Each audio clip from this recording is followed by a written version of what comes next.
schedule kasi namin, hindi namin hawak kung anong oras kami matatapos, kung anong oras kami matutulog. Siguro isa sa masasabi ko na benepisyo na itong barley na ito ay nakakatulong siya sa akin sa sleeping ko.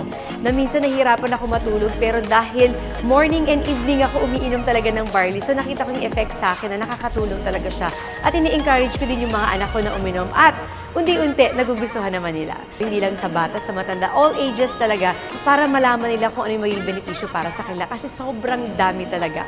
Kung may diabetes ka, or kung may pinagdadaanan ka man na medyo constipated ka, for sure matutulungan ka ng barley.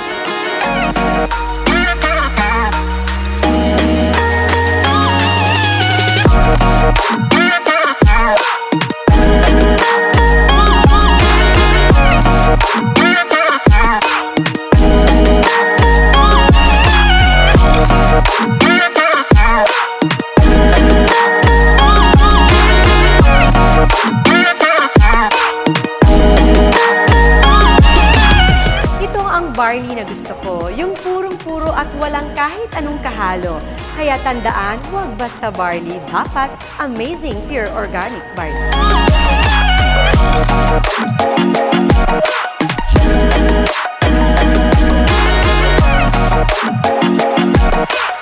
I'm Marian Rivera and I am Worldwide.